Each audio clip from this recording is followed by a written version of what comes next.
আসসালামু আলাইকুম, welcome back to my channel. আজকে আমরা ইশক মুর্শিদের এপিসোড 5 এর গল্প শুনবো। গত এপিসোডে আমরা দেখেছিলাম স্বামীর সাইকেল চালাচ্ছিল এবং এই এপিসোডের শুরুতে আমরা দেখি স্বামীর ওর মার কবরের সামনে এসেছে এবং বরাবরের মতোই তার মাকে হ্যালুসিনেট করছে।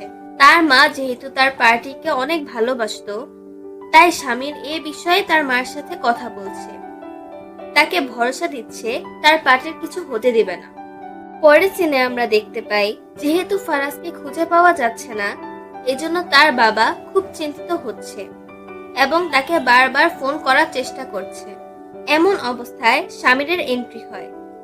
আমরা জানতে পারি ফারাজের বাবা স্বামীরের পার্টি ছাড়ার প্ল্যান করছিল, তাই স্বামীর ফারাজকে কিডন্যাপ করেছে এবং ফারাজের বাবাকে হুমকি দিচ্ছিল যেন সে পার্টি থেকে সরে না যায় এবং তার পার্টিকে ক্ষতি না করে। তাদের মধ্যে অনেক কথা হয়। যাওয়ার সময় স্বামীর বলে যায়, আমি আমার মাকে প্রমিস করেছি যে এই পার্টির কিছু হতে দিব না।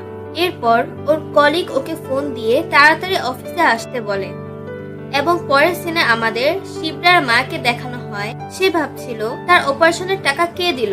সে তার রিলেটিভদের নাম বলছিল এবং ভাবছিল কে তার অপারেশনের টাকা দিতে পারে। হঠাৎ করে সে বলল, স্বামীনি তো দেয় নাই। তখন শিবরা বলল, কি বলছো, ওর বেতনই বা কত? এরপর সিন শিফট হয় শিবরার বাবার অফিসে। শিবরার বাবার সাথে স্বামীর কথা বলছিল। তখন শিবরার বাবা স্বামীকে জিজ্ঞেস করে যে সে রিসেপশনে কাউকে দেখেছিল কিনা। মিস্টার সুলেমান চিন্তায় পড়ে যায়। সেও ভাবছিল কে এতগুলো টাকা দিল। তখন স্বামীর এ বলে তাকে বুঝিয়ে দেয়, কেউ আপনাকে সাহায্য করেছে, হয়তো কালকে সে তার সাহায্যের জন্য আপনার কাছেই আসবে। পরের সিনে আমরা দেখতে পাই ফারাজের বাবা দাউদ আলী খানের বাসায় যায়। ফারাজের বাবা রাগান্বিত হয়ে তার সাথে কথা বলছিল, স্বামীর কেন ফারাজকে কিডন্যাপ করলো।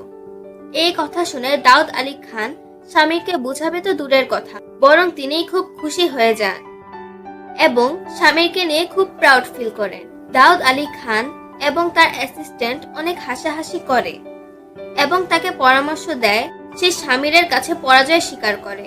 পরের সিনে আমরা দেখতে পাই মিস্টার সুলাইমান স্বামীরকে তার বাসায় ডিনারের জন্য দাওয়াত দিচ্ছে।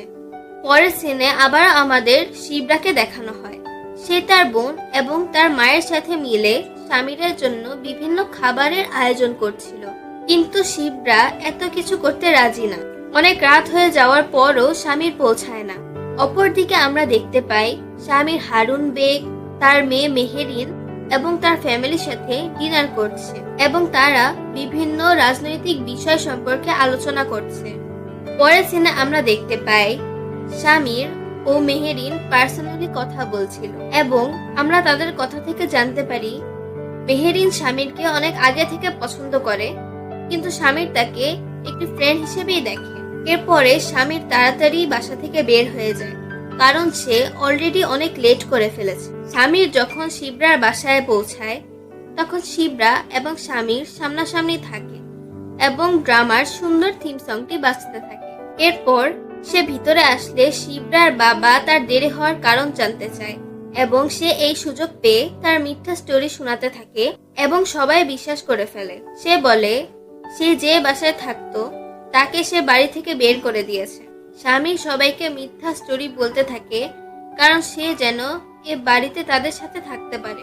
তখনই শিবরার বাবা তাকে তাদের সাথে তাদের বাসায় থাকতে বলে, কিন্তু শিবরা চাচ্ছিল না স্বামীর তাদের বাসায় থাকুক, তাই রাগ করে সে নিজের রুম নিজেকেই পরিষ্কার করে নিতে বলে। শিবরা স্বামীরকে তার দাদির আত্মার ভয় দেখাতে থাকে যেন সে বাসা ছেড়ে চলে যায় এবং এর মধ্যে দিয়েই আমাদের এপিসোড 5 এর গল্পটি শেষ হয়ে যায়। পরের এপিসোডটি দেখার জন্য আমাদের চ্যানেলটিকে সাবস্ক্রাইব করবেন এবং এই ভিডিওটিকে লাইক করবেন। আজকের জন্য এ পর্যন্তই। আল্লাহ হাফেজ।